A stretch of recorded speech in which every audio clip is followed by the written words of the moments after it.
Welcome. I'm Stacy Holmes. I lead our system administration team for King County HMIS.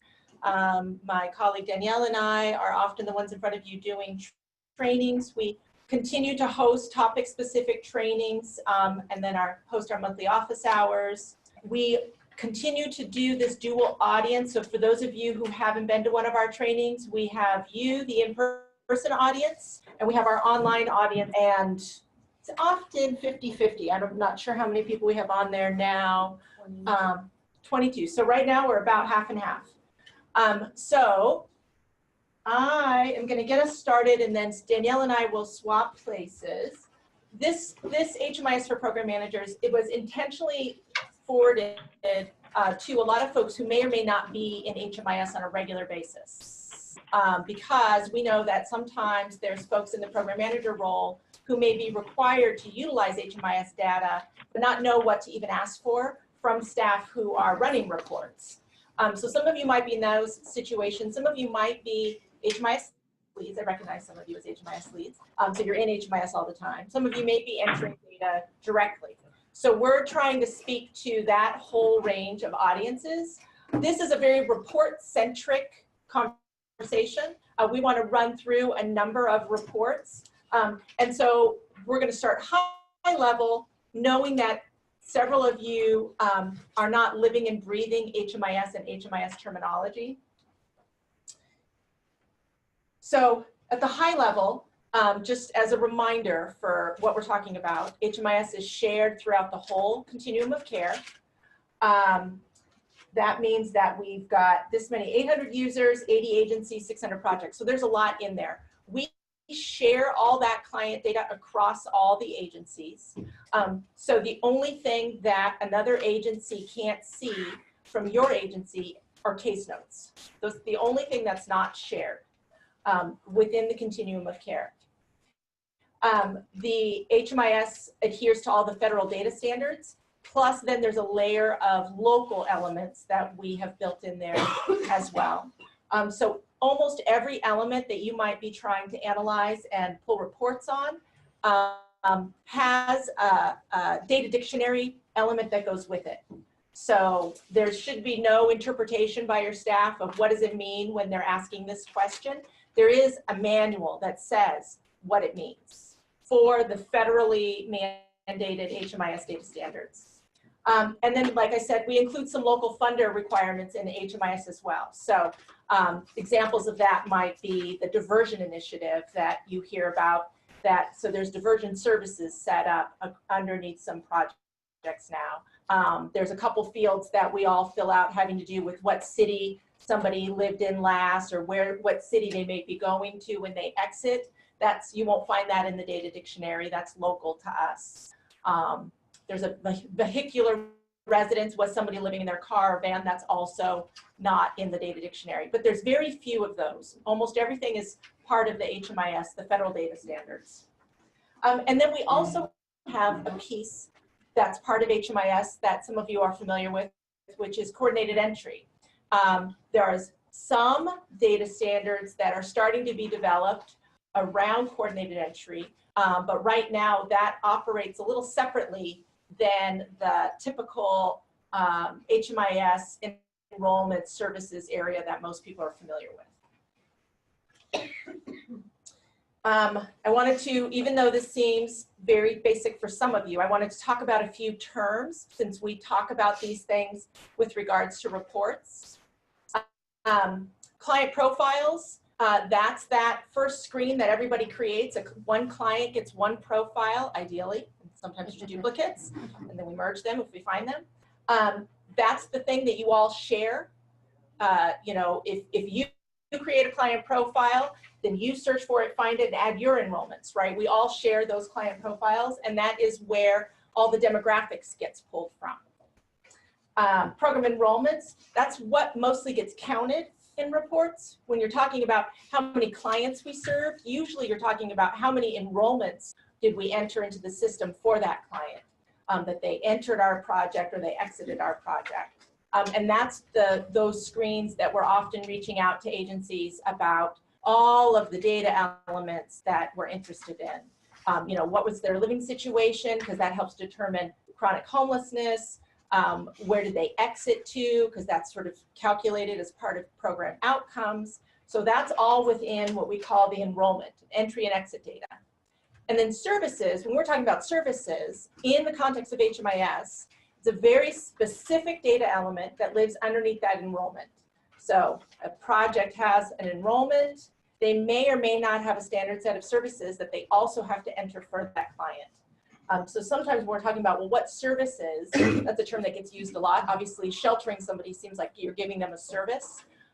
In HMIS, it looks a little different. You would be enrolling them and then possibly giving them a service, such as a bed night, you know, showing their attendance if it's a night-by-night shelter, or if you're doing an outreach project, that contact service is something that you enter. You may be giving them a referral service or entering in case management. So when we're talking about services in the context of HMIS, we're talking about those specific data elements that live underneath an enrollment. We're relying more and more on services, and that's where some of the local initiatives are focused. Again, I mentioned the diversion, that's all service-based. There are some City of Seattle projects that are required to track whether or not there's a specific referral to an encampment or referral to a shelter. So those City of Seattle street outreach projects have to enter those services.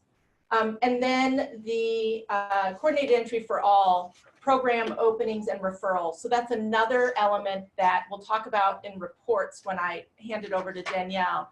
But we're talking about program openings or available units that some of you may be familiar if you're housing providers, that you have to post program openings so that coordinated entry can refer somebody to you, refer to that opening. So openings and referrals are another data element within HMIS as part of that coordinated entry process. So I just wanted to provide that as a context, because then these are all the things that we're counting and that program managers are often asking for reports on. Because there's questions, right? There's questions that you or your managers are asking, or the funders are asking. And these are the kinds of questions that we're being asked. And then there are reports that can help answer these questions, right? So what's the status and count of all the referrals that you're getting from coordinated entry?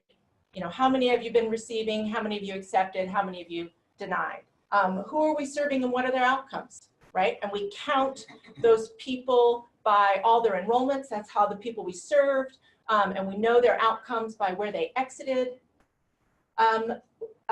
What is our shelter housing occupancy rate each day? That gets looked at a lot in contracts. So how many people did we shelter last night and how does that match our total inventory? What are the services that have been entered and tracked? So that's going to be more of those local initiatives, especially if you're wanting to make sure, if you're in charge of making sure that your staff are entering particular services for a particular funder. That's a question you may have, and there's reports that can help illustrate that. And then who are our users and what is their, oh, there's the quality, sorry, I skipped that, quality, which we talk about all the time. What's the quality of our data? That's probably those of you who are leads hear from our team the most around data quality, because we're always looking and have to, for system-wide reporting, looking at what's the missing data, you know, why does it look like this kid is enrolled in shelter by themselves? You know, those are all data quality questions. And there's reports that help us look at that and reports that can help you look at that. And then who are our users and what's their activities? So some of you may be supervising other staff that are direct data enterers into HMIS.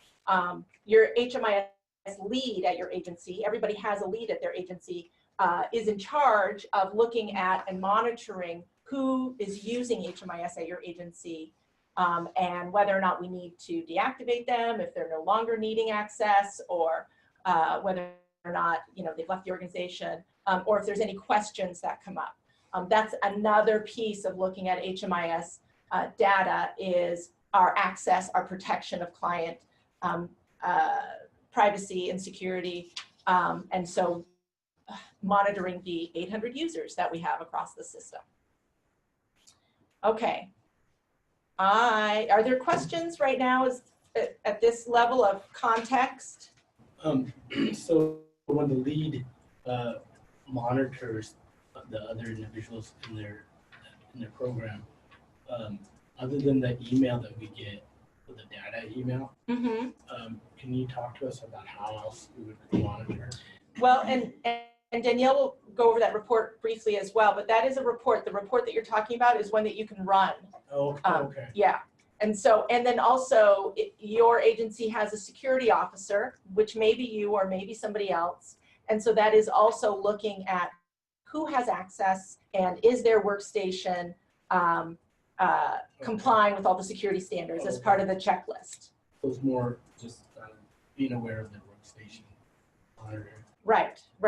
And any practices, right, that you might, notice, right? People shouldn't be, leaving printout of client rosters around, and, we need to be using best practices with passwords. And, we've all, as users, signed a user agreement when we've logged into HMIS. And so, so the lead is ensuring, and the security officer at that agency is ensuring that those staff are complying with that user agreement. Thank you. Yeah, no problem. Okay, so we're going to switch. Danielle is going to do a quick demo of just running a report, just so that some of you do this all the time, some of you may not. So just the visual of running the report before we then focus on which reports can answer those questions. Hello, everyone. Welcome. So I am going to go through things. If at any point you have questions, please stop me, ask your question. I'll also try to remember to pause kind of as I'm rambling to ask if anyone has any questions. So the handout that you received, most of the reports that are in our presentation are also on this handout. The handout has a couple additional reports that we didn't put in our presentation.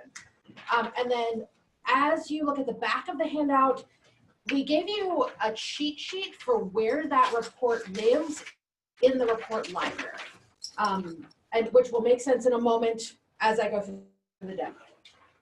So feel free to jump in at any point. We're going to do a demo of just the basics of how to run a report and a little bit about how to interpret some reports. What I'm showing you is our training database. All of the information in it is fake, as you can probably tell by our client names. So to run a report, when you first open up HMIS, this is the page that you'll see. You'll see this little gear here. I have more options because I'm logged in as a system administrator, but everyone will have this reports option. If you click on it, it should take you to this report library. So these here correspond to these on the back of your handout. So I'm going to run a program roster, which lives program-based reports. All of the reports are in alphabetical order, but they're in alphabetical order by this code and not necessarily the report name. So you'll kind of get used to where the reports that you run frequently, you'll kind of get used to where those live. So the program roster is one that we run a lot for all of the things. You can kind of choose which programs you want to run it for. If you want to run it for all of your programs, if you want to run it for a couple programs, you can do that. Status, so this gives you the option to pull the report for everyone who's enrolled in a report period, for only those who have a new enrollment in that report period, or only those who are exited in that report period. So if you run for active, it'll give you everyone. For those of you who haven't run reports recently, our interface looks a little different. One of the best changes is that this is now a drop-down, so you can pick the month and year instead of before you kind of had to scroll through the things. So let's say I want to run a report for January.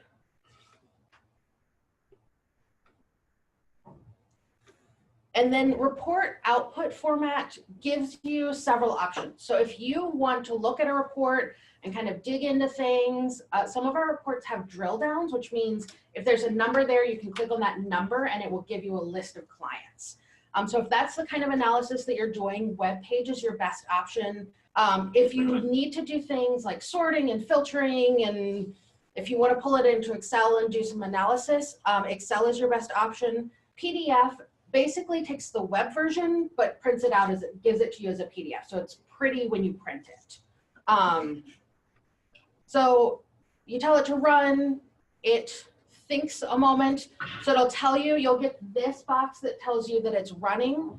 You can also see you have this here that will list for you any of the reports that you're running. If you are running multiple reports, they'll all be listed here. Say you want to run like a program roster though, and you fix things and you want to make sure that those show up in the report, you need to rerun the report. It doesn't automatically update. And then you'll get this pop-up that says your report is ready.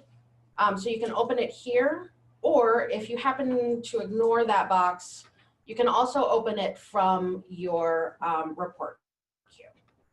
So when you run a report, a lot of our reports are designed in this way with these particular row displays.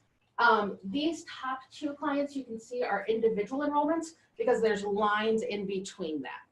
And then Otter Zoo and Otter Baby Zoo, you can tell are a family because they're in a row by themselves. So I think all of the reports are set up this way where you can at a glance see who's an individual enrollment and who's a group enrollment. This is a great resource if you are glancing at your program and you want to make sure that you don't have kids that are randomly hanging out in their enrollments by themselves, and so on.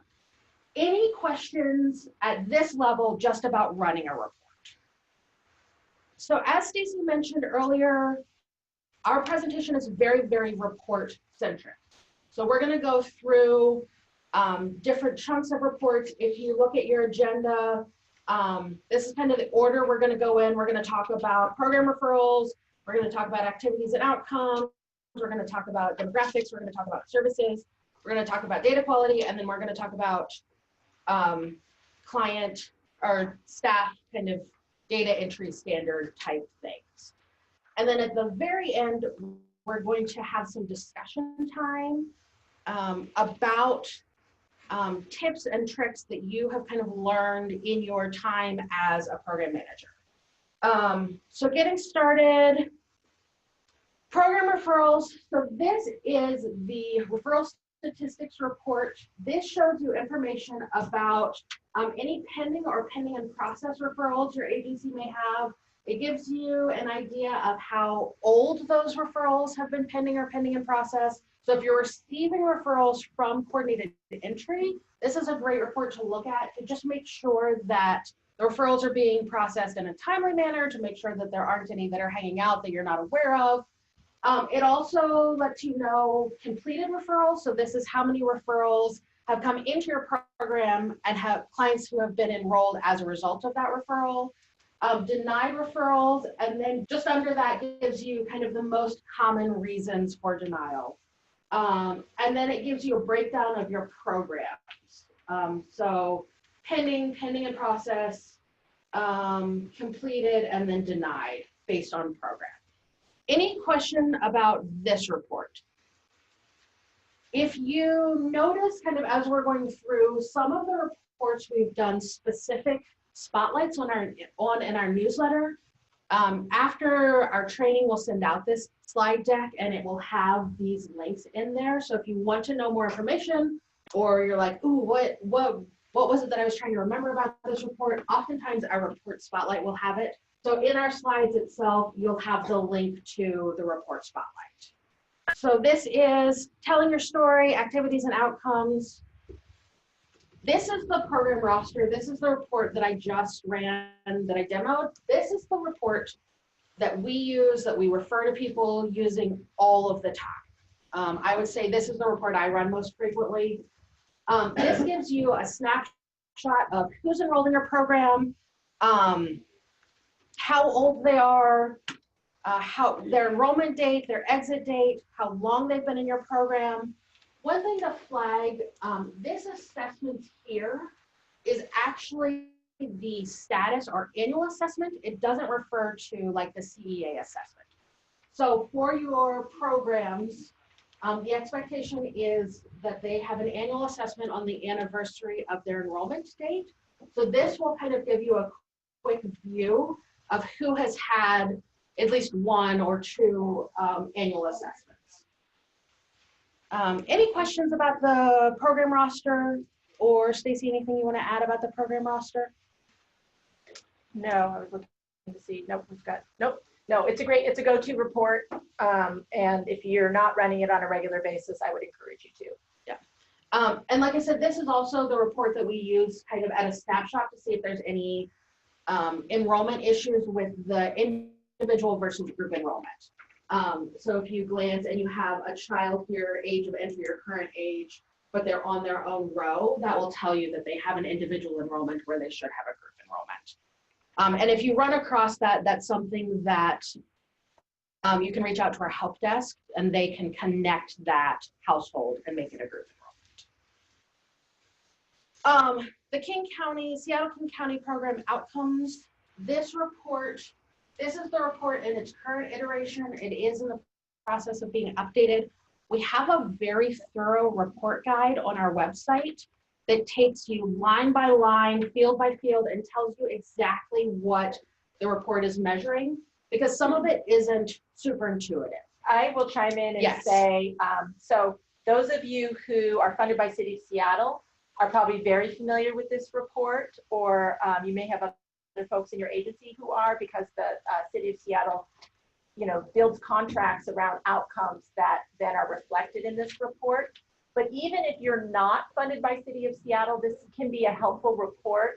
And especially because if your question isn't necessarily, are we fulfilling the outcome expectations, but your question is around that occupancy question, this is one of the other nice reports to run, because that upper right-hand corner calculates occupancy if you're a shelter, or if you have a project that has inventory associated with it, so a shelter or a housing. A couple things I do want to flag about this report specifically, it is household based. So when you are looking at particularly the occupancy, I actually forgot this yesterday, the day before, when you're looking at occupancy, the beds utilized and the total bed capacity is head of household and total units. So it's household based rather than individual based. And you'll see here, it's a little fuzzy, but you'll see here that these are all number of households, and it kind of tells you throughout the report. I think down here, these are, you have a unique client count here, but for the most part, it's households. And with this report, there are a lot of places where you can click on the number and it will open up a new tab for you and give you the list of clients that it's looking at.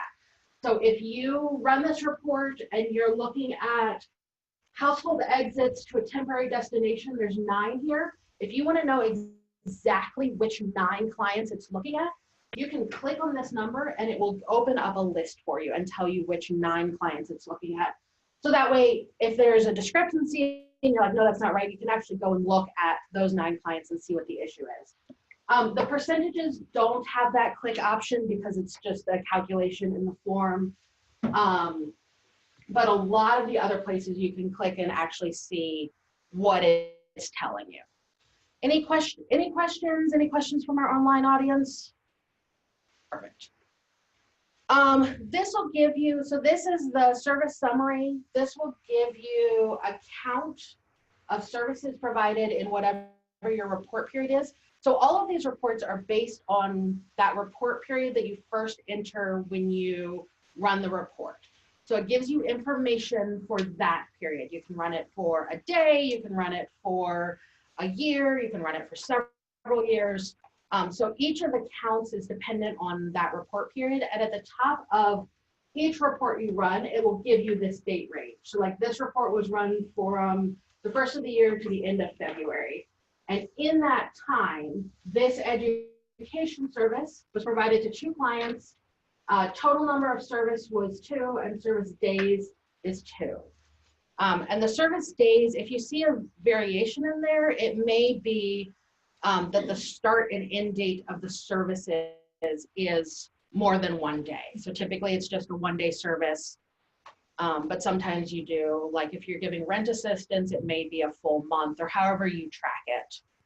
And then this also has a report spotlight where you can click on the link and it will give you lots of details. This is the housing census program based. There are two housing census reports. There's a program based one and a service based one. If you run it, you want to run it for program based, and this will get you information regarding your utilization on a given night. So it gives you the maximum occupancy of your program, and then on each night for the report period, it will give you a list of households, and I believe this is one you can run by both households or clients. Mhm. So if you want to see how many households you have, it will give it to you like this. If you want to see how many clients you have, you can select that, and it will list for you numbers of clients here. And then it will give you a total household served. And I think that's an unduplicated count, that total household served. And then total bed night provided should be the sum of this. This is, okay, so the APR is a fantastic report. You can get so much information from it.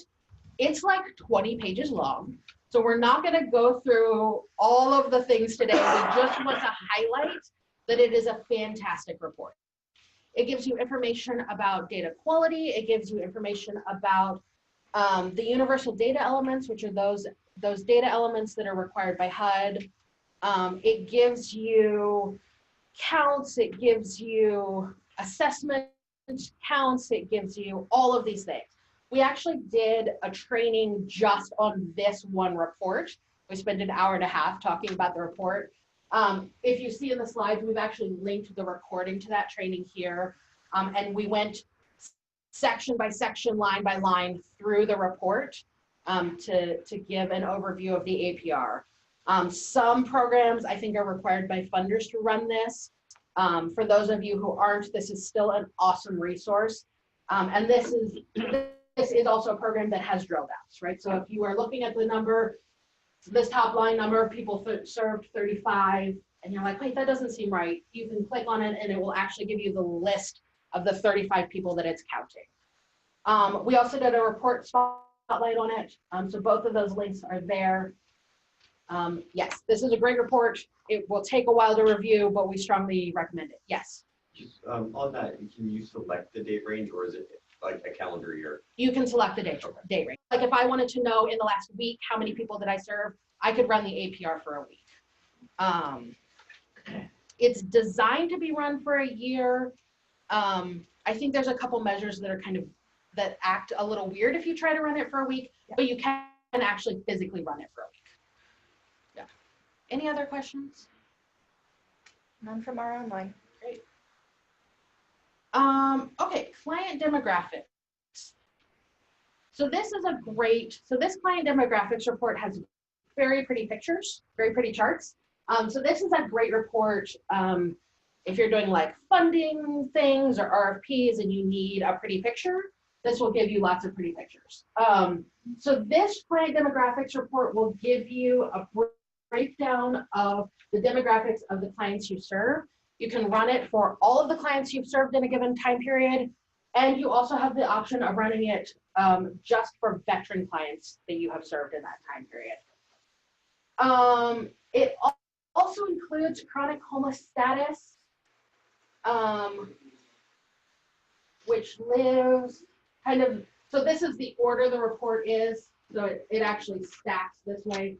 So the chronic homeless demographic stuff is near the bottom of the report, if that's something you're specifically interested in looking at. You can also get chronic homeless information based on client level reports. And I just realized I didn't demo where to run a client level report. Should I do a quick demo of that? We can wait to see if we have Okay. time. It's easy to. Great. You So have a tip on the back of that sheet. I do, also. that's true. So there are also reports that you can run for each client, and the chronic homelessness is something that you can run client by client if you're interested in looking at the history of a specific client. There's also we also did a report spotlight on this report. Any questions about the demographics report online? Nope. Oh, yes. For the veterans reports, then it'll show us everything that we collect, their theater of operations, their branch, or what is it showing us? No, so it'll still give you the same information. So it's age, gender, race, Okay, and then that information specifically about chronic homelessness. So when you run it by veterans, it's the same tables and the same charts, but it only pulls in information from veteran clients. This is a super pretty report. I like this report a lot. This is the homeless status timeline, the client homeless status timeline. And this is a report you run client by client. So this isn't for your program as a whole. This is, you go to a client's profile and you run it for that specific client. This report is awesome because it can be used to help support your chronic homeless documentation for your program. So this in and of itself does not count as chronic homeless documentation because you also need that disability piece. But HUD allows for HMIS data to be used in your documentation of chronic homelessness. So this report is 100% based on actual HMIS record information. And it gives you a snapshot. You can run it, you can go as far back as you want. You can run it for just a year.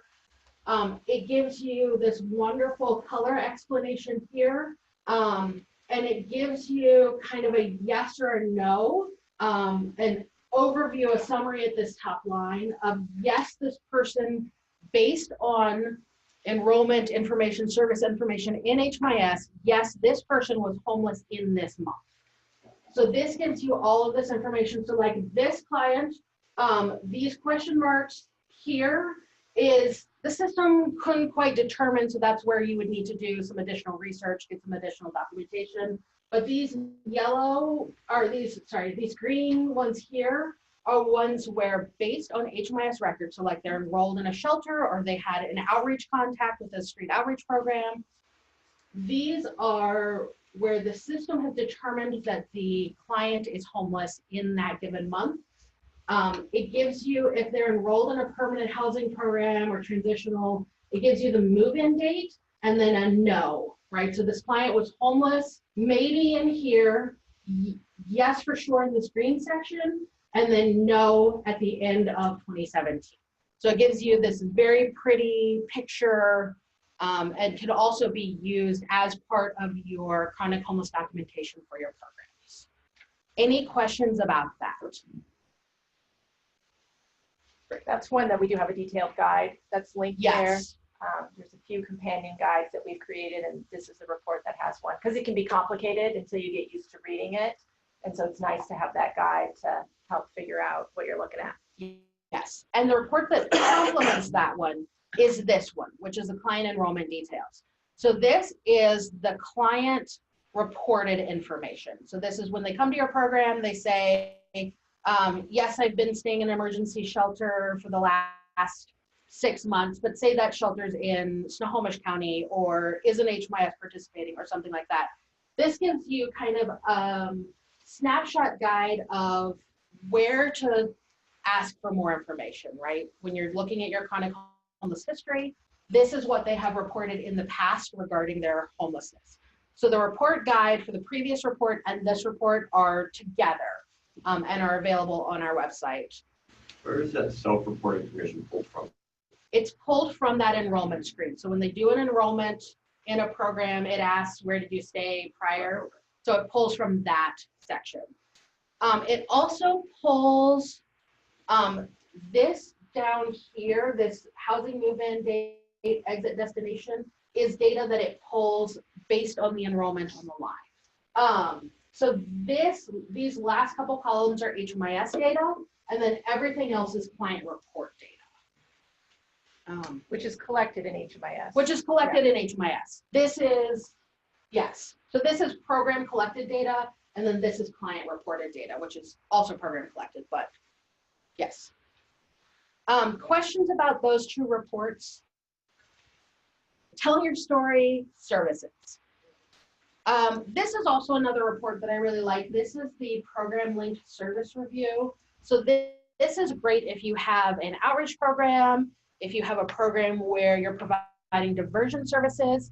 You can run this report by program, and it will list for you all of the services that were provided attached to that program in whatever your report period is. So say you have a shelter that you're providing diversion services, and you want to know in the last month what services were provided in this shelter.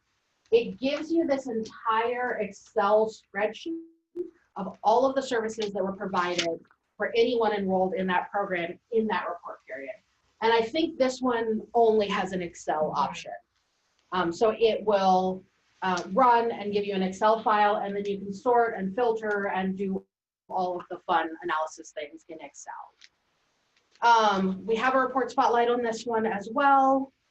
Any questions about the program linked service review report? I would just say my tip is that if you are a project that is required to collect and enter services, which many of us are now, this is probably the place I would start if you're trying to do an audit and make sure that every client that should have services has services, because we don't allow you to give services in HMIS without it being underneath an enrollment. So this gives you the full picture. You see that enrollment and every service for that client, and it shows you the financial amount. If you have, if you're required, like streets to home and some of the diversion financial services are required to enter financial amounts, so you can see that all in one nice spreadsheet. And that can be nice versus trying to like look at just services in some of the reports or just enrollments. If you want to sort of do an audit, this is a great one for that. Yeah. And one of the differences between this and the service summary report that I showed you earlier is that the service summary report is actually run by service. So you open up the report and you have to select the specific service you're looking at. But if you want a good overall picture of the program services, all of the services provided in that program, this is a great resource for that. Yeah, any questions about this report? This is a similar service report that also shows financial detail. So this is the program funding source financial detail. This is great if you are working in a program that has multiple funding sources that you're trying to attribute different services to different funding sources. It gives you this pretty little image here. It'll give you the service name and service item name, and then it will list for you the clients and the, I think check date is actually the service provided date. Yeah. And then kind of the month and the amount, and it will give you a total count. It also includes, if you track vendor and check information, it will also include that in this report. Anything you want to say about this report? Any questions about this report? Data quality. So, data quality expectations, we have a continuous data quality improvement plan that kind of outlines the expected completeness and timeliness requirements. And when we say completeness, we're talking about how complete the data is, right? So when you're looking at a client profile, is there any information that's data not collected? Is there any information that is client refused? Is there any information that's just missing? And then timeliness is how long did it take for that data to be entered, right? So if I have a program enrollment that started 3 weeks ago, but I'm just entering it today, those are some things that are measured. So the continuous data quality improvement plan outlines what the expectations are. We also have done some data quality specific trainings. We did a data quality training in 2017, and this is the link to the recording. And then we did a data quality roundtable in December of 2018, and this is the link to that recording. Stacey, anything you want to say about completeness and timeliness? I would just say that those expectations are also replicated in the standard operating policies that all agencies agree to, and those are on our website as well. And then an updated version of the, every year we have to update the plan, the data quality improvement plan, and the System Performance Committee is about to approve the updated version for 2019. The snow delayed their meeting schedule, and so that'll go up on our website as well. In general, the goal is 5% missing. That 95% completeness is what's in the standard operating policies. There is a full understanding that some types of projects may have a harder time reaching that goal than others, like high volume night-by-night shelters might have a harder time with some of that data versus the expectation that a permanent housing provider has a relationship with that client and therefore is expected to have more complete data. Timeliness, 2 days is what is the standard, is that 2 days after you're getting that, you know, the system is looking at, if you said the client entered our project this date, but I'm entering it this date, that should be 2 days, right? Because every activity of ours is recorded in the database, so we have a timestamp of when that record's created. So that's the standard in general to remember. There's a few other standards, you know, night-by-night shelters and day centers, you know, exiting if you haven't seen that person for 30 days, you know, there's some other standards in there, but 5%, you know, 95% in 2 days is the general rule. So if a client, you know, at all times, we try to protect our clients as best we can. Sure. And if a client says, no, I don't want my stuff, you know, they say no on the HMI, on the form. And we register that they have said no. And so Clarity keeps coming back, get this updated, get this done, get this, you know, and I'm going, but we did answer you. It says no. And so then is the fact that this client has said no and their personal data is not going into this big mix of information. Mm-hmm. And does that count against our agency? Right. No, it doesn't. If it got to the point where there was, I mean, we're always doing outreach, and sometimes that outreach is on your whole pool of clients, some of which may be de-identified because their consent refused. But that just means their personal identified information isn't in there. So you might have really high rate of no social security numbers or no date of birth, obviously. But the living situation and client exit destination data, that can be in there. So there shouldn't be high missing rates on that, even for clients that don't consent, right, to have their personal information in there. But our state is an opt-in versus an opt-out state. So it does mean that we have a much higher rate of client refused records than a lot of other states. And that's understandable. And we're always looking at that. As we start looking at the pool of data quality issues, we try to separate out what are the issues that are directly related to client refused situations. So sometimes we do ask you, and you can, you know, and you realize like, oh, unfortunately I can't fix that because it is legitimate data this client refused. Right. Yeah. And that brings up a good point. Like with the APR, one of the things it measures is kind of that client refused information, and that will always pull in the APR.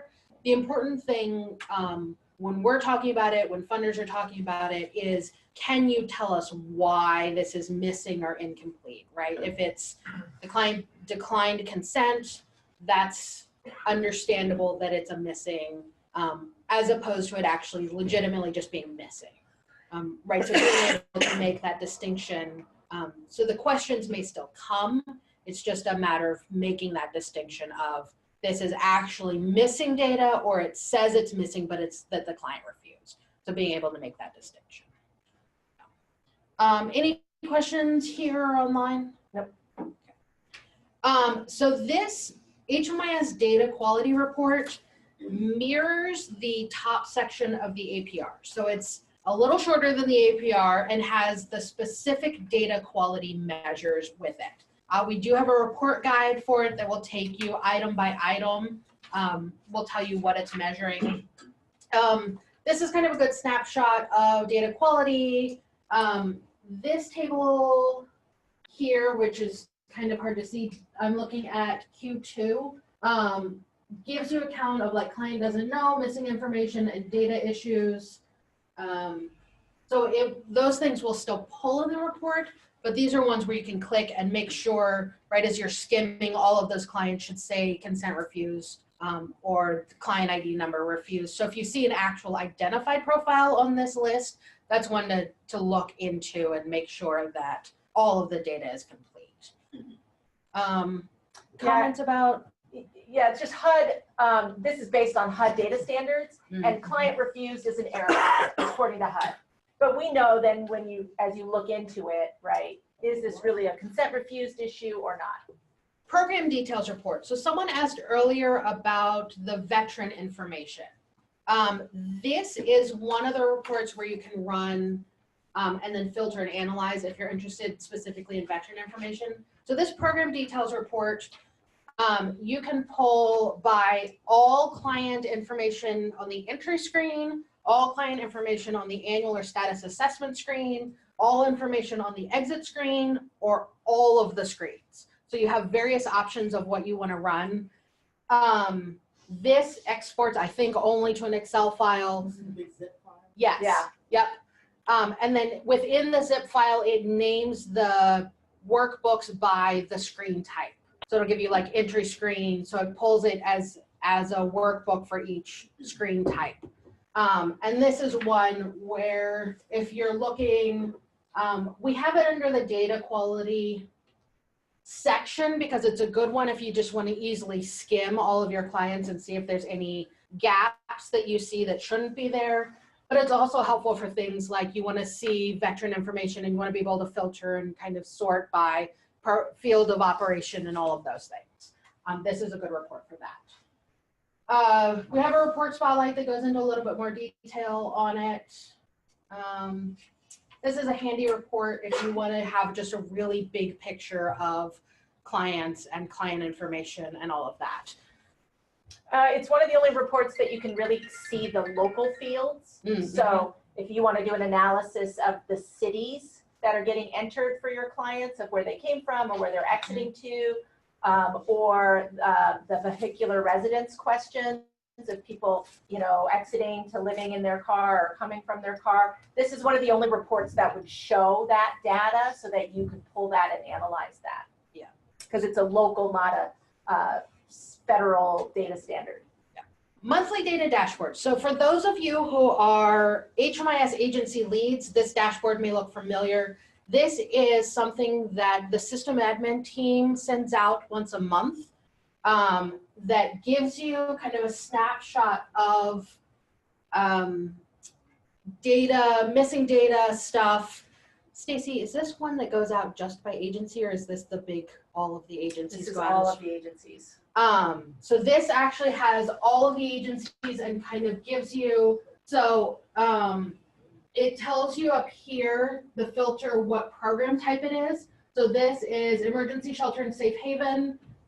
This is missing enrollment exit for the last 3 months. The ranges for these two tables are a little different. So this is 0 to 30, and then this is 0 to 15. And I think it changes just based on what the maximum number is. So these, visually they look similar, but keep in mind that the range may actually be different.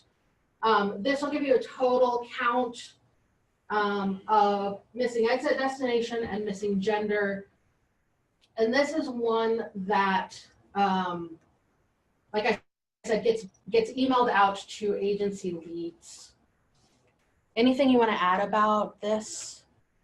No, it's just a push instead of a pull, right? It's us trying to make it more convenient for your agency to have missing data and data quality in front of your lead on a monthly basis. So, so we've created these dashboards to be automatically emailed to your lead every month.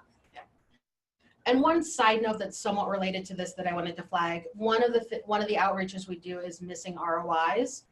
And when this leads into that consent refused kind of discussion, when those dashboards go out, they don't look at clients that are consent refused as long as under the privacy shield, it is permission equals no. So just kind of a reminder that when we're doing outreach, even if you have a de-identified client profile or consent refused profile, you should also still go into that privacy shield and do permission equals no, so that it flags in the system that that conversation happened, or it didn't need to happen because they're fleeing DV, or that it flags that it's not missing information, that conversation has occurred. Is there a report that we can run to show the ROIs that may or may not be missing? There is not, but we would be more than happy to send you that information. If you just shoot us an email, we can give you a list of client IDs. Okay. So this leads into kind of the supporting your staff realm, the meeting standards. So this monthly staff report goes out to your agency lead. It's a really good snapshot of staff activity in the month. It gives you the kind of average timeliness of your agency, some data, quality scores, unique client counts in that time period. It lists for you the report period.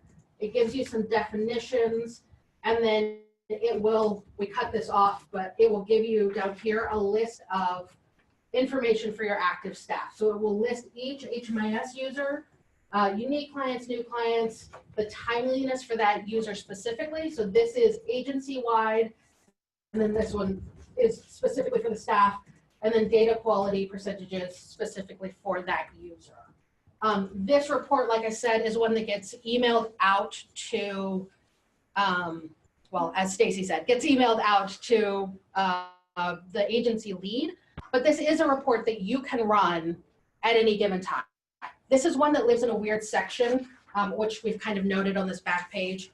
When you're looking at the report library, it lives under the section called emailed reports, but it is one that you can run. You can run it for different time periods. So if you want to look at it in the last week, if you want to look at it in the last year, you can run that. It's not limited just to the month. The one that gets emailed is just a month, but you can run it for any time period.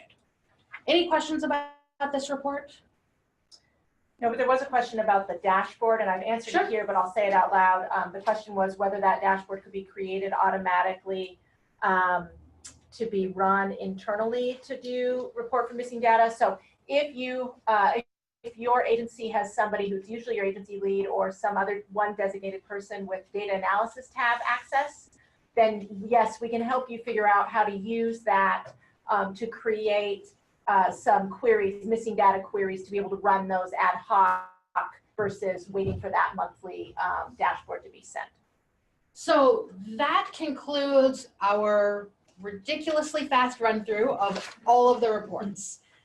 Have any questions come up about any of the reports that you want to make sure that we get answered? Yes. I mean, I know that you ran off like examples were for your agency, but Yep. I wanted to look at the system. Okay. So let's say like comparing our agency outcomes with the system, how would you run that report? So within Clarity itself, there is not that reporting ability, but I would say maybe the all home dashboards. Yeah. So agencies only have the ability to run reports on their own, but as you may be aware, right, all home takes all of our HMIS data and puts it on the dashboards that they publish. Okay. So that would be the place to look at system-wide data and look at how all the agencies that are in the system and how they look on the dashboard. Okay. That's where that information is. Okay. Yeah. And I know like they use Tableau and it's visual, but is it like downloadable like that? Like it's not, it's just a visual. Like, You you can't download a raw data set. Yeah. You could reach out to them to find out what options are available if there's a particular question you're trying to answer, because there's a data sharing, data, they'll work with folks on that. But yeah, you don't get access to just the raw data set. Okay. Yeah, no problem. Great. Any other reporting questions? Okay, none online? Nope. Okay, so one of the things I wanted, because we have a couple minutes, we talked a little bit about client level reports, and I just wanted to show you how to run those really quickly. So when you are looking at profile page, you have these three icons here. This one is your where to upload your release of information. This one is scheduling. This little printer icon is actually a report library that is specifically for the client. So if you're running this client homeless status timeline, that's that really pretty graphic. This is where you find that under that random printer icon on the client profile page. And you can run it like you would run most reports, except it just asks you for the date range, and then web page or PDF. So that's running client level reports.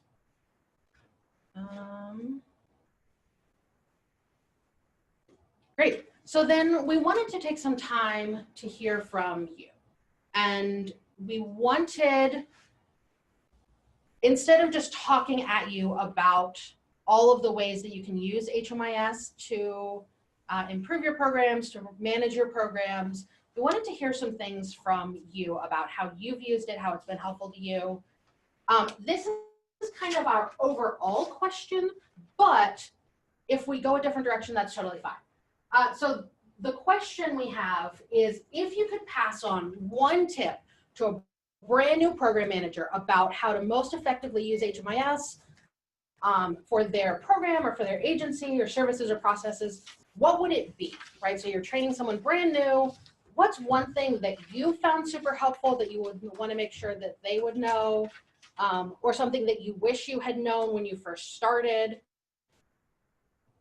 One of the things we've heard is that agencies, one of the things they do to improve data quality at their agency is they actually print out data quality reports, and in their weekly staff meeting, they pass them out and kind of go through them as an agency, as a group, as a team, to have kind of that ongoing conversation about data quality.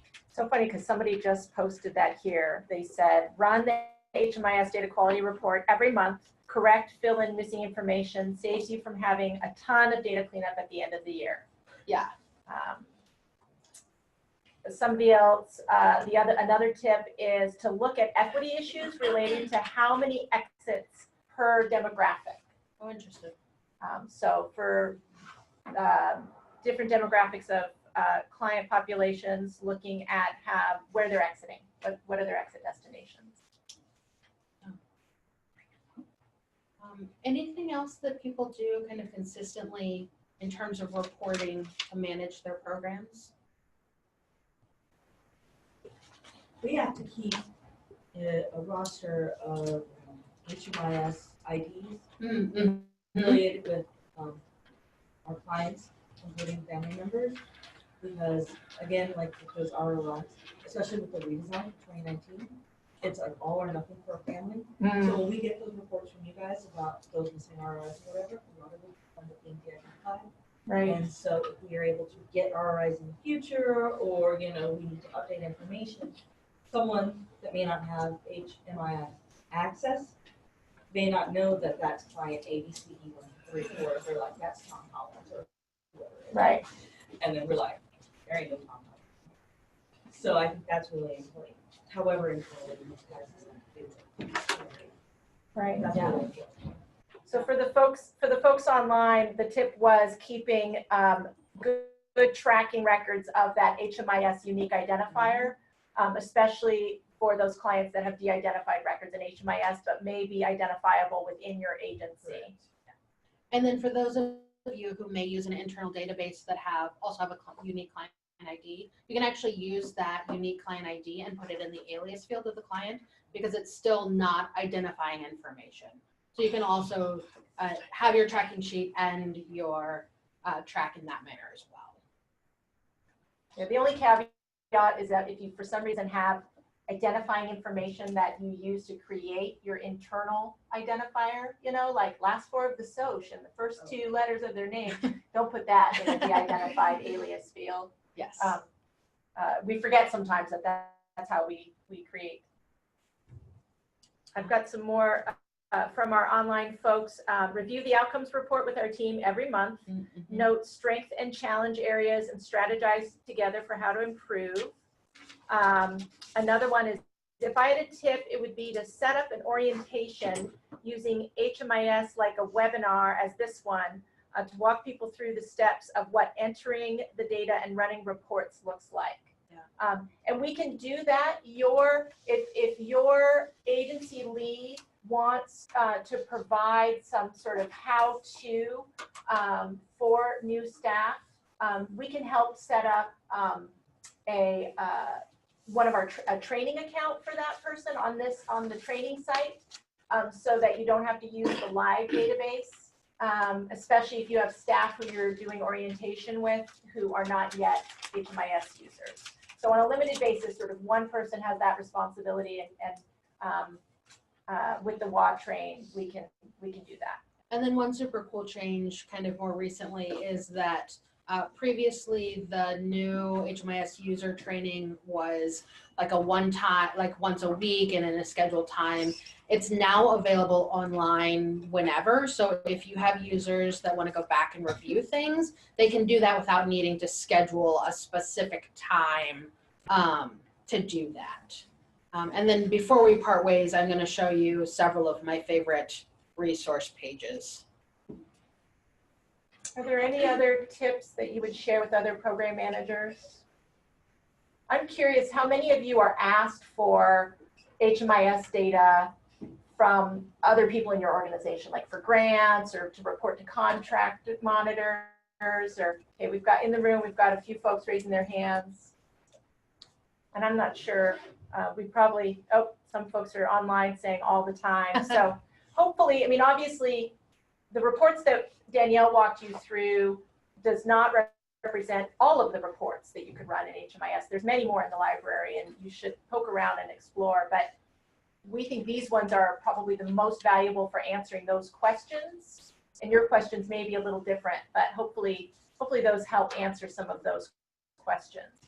And one thing we encourage, so when you go through the report library, please feel free to poke around at things, run all of the things. You can't actually break anything, and you're not entering data, so it doesn't change anything if you just kind of pick and choose and run and look at the thing. Absolutely. Yeah, so you're more than welcome to do that. And it's fun. Yeah, it is fun. It is fun. Any additional thoughts? Any additional questions? No? Okay. If I had any tips, especially for those of you who may or may not use HMIS super frequently, this is our King County HMIS webpage. And this forms and guide, well, this training tab is super helpful. It gives our general training registration information, the privacy and security training that users are required to do each year in September. It gives a link for that. But this forms and guides is a super handy webpage, or yeah. It gives you kind of the documents and the compliance checklist. When we reference the report guides, this is where we were talking about them living. So this is the outcomes report reference tool. There's one for PATH. This is the HMIS data quality one. So those live there. Client forms are your ROI, your revocation of consent. This is one that this ROI frequently asked questions is something that we direct people to frequently. It's 4 pages of very specific release of information related questions. So it has the question and the response. It's a super helpful resource. I actually still reference it for things. And then paper-based forms, if you use our intake forms, these are the ones that we keep updated all the time. So these match or should match the actual questions in HMIS. And then these are the HUD manuals. So this is a super helpful tab. This web page is my favorite, especially for those of you who don't use HMIS as frequently. This helped me greatly in my first 6 months on my job. This is our help page. So this is clarity wide. This is get.clarityhs.help. And these links, we have a specific slide that have these links. But this resource is great because you can say you forget how to manage a household. You can just search and it will give you a bunch of articles and say, I want to know how to create a family or manage household members. it gives me step-by-step guides. It gives me pictures, and some of them give me little animations that will give me like the mouse movement to go over here. So this resource is fantastic. If you have new staff who are still learning Clarity, if you use Clarity once every 3 months to run your reports and you forget how to do something, this is a fantastic resource.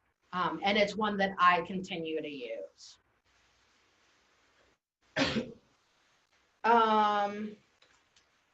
King County website, Clarity, HMIS data standards. So this link gives you the HMIS data manual, I believe. And those are with the universal data elements, like Stacy was mentioning earlier, the things that are very clearly defined by HUD. This gives you that information. HMIS reporting glossary, is that a similar thing? Yeah. Oh, and the King County CEA website, which I didn't show, but that's also a very helpful web page. Gives you up-to-date information about CEA things. It also has a really helpful, so when you're looking at their website, it gives you a really helpful frequently asked questions about any of the CEA changes. So dynamic prioritization or interim prioritization, there's a frequently asked question option there.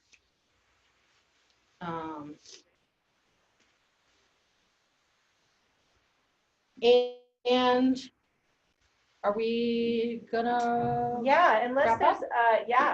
this is perfect timing. So we, as I mentioned, we're continuing to host office hours.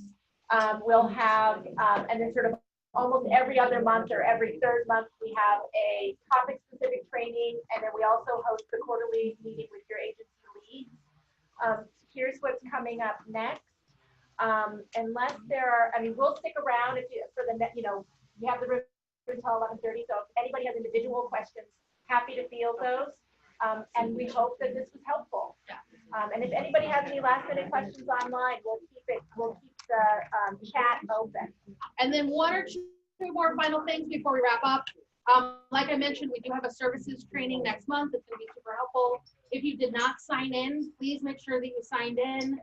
There's extra report guide handouts. Please feel free to take some of those. We'll also email that out. And thank you all for coming, and have an awesome day.